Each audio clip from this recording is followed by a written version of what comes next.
busted his ass. Oh, God, this is good.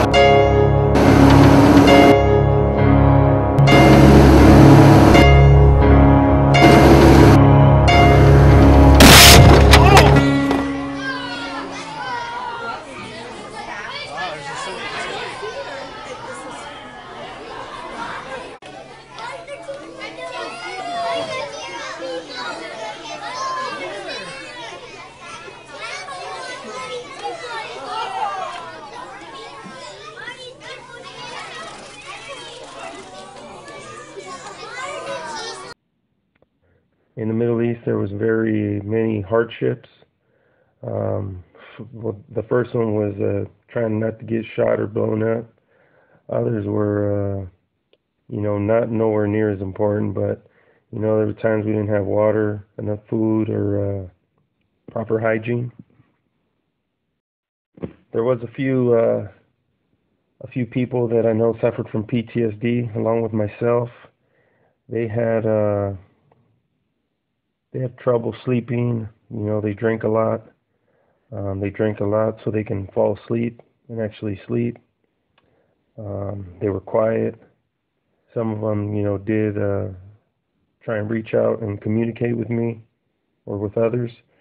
For me, it was more nightmares were bad when I tried to go to sleep. I developed anxiety. The anxiety led to panic attacks. And it's just something undescribable to try and describe, the feeling emotionally.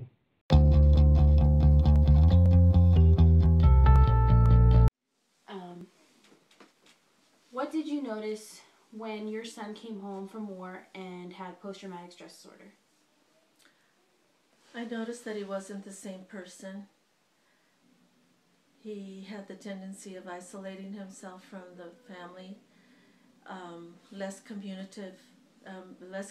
communication, very short in his answers, and just a different person. I felt that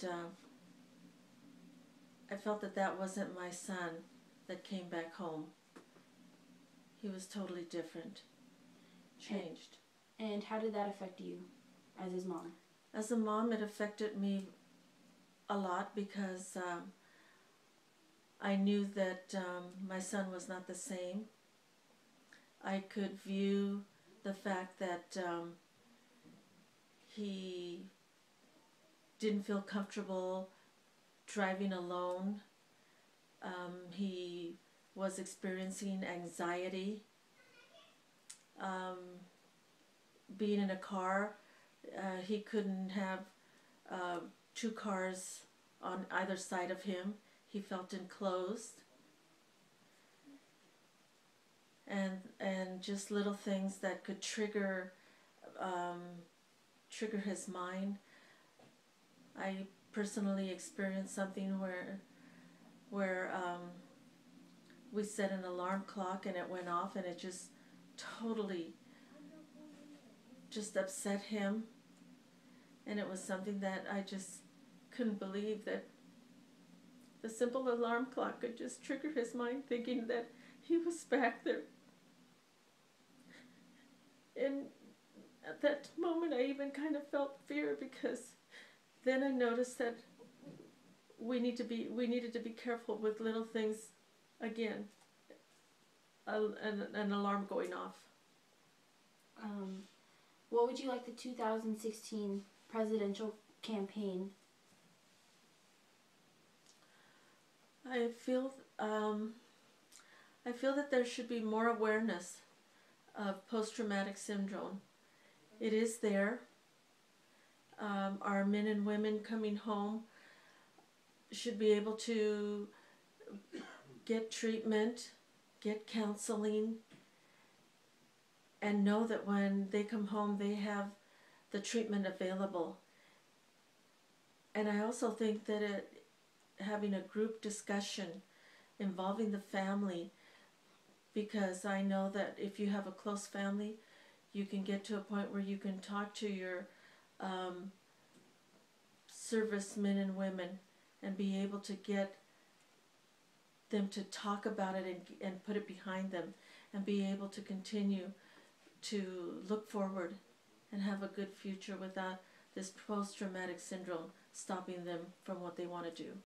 I was training for Afghanistan and I injured my spinal cord, so I ended up not being able to go to Afghanistan on my deployment. I got a severe injury. I lost my right leg to atrophy and neuropathy, and I had to go to almost 1.5 to 2 years of rehab.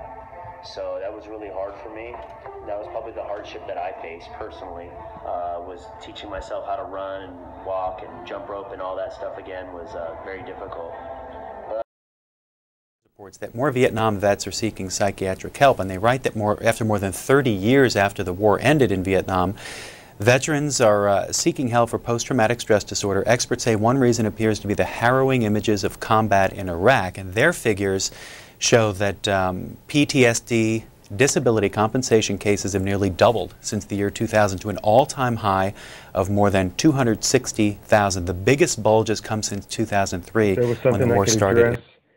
To the 2016 presidential candidates, you know, whoever wins, I would tell them that they need to find more budget for our U.S. military. People forget, there's a lot of people who want this done or that done, but if they don't put money into our military and strengthen it, none of the secondary things that they want done is going to be possible. But definitely our immigration laws have to get a whole lot stricter, including, the visas that they give so easily, let alone the green cards. Because look what happened in San Bernardino, sad situation, but everyone coming into this country needs to be screened. It is, our children are going to suffer for it, or our future children will suffer for it because of the lack of what our government is doing.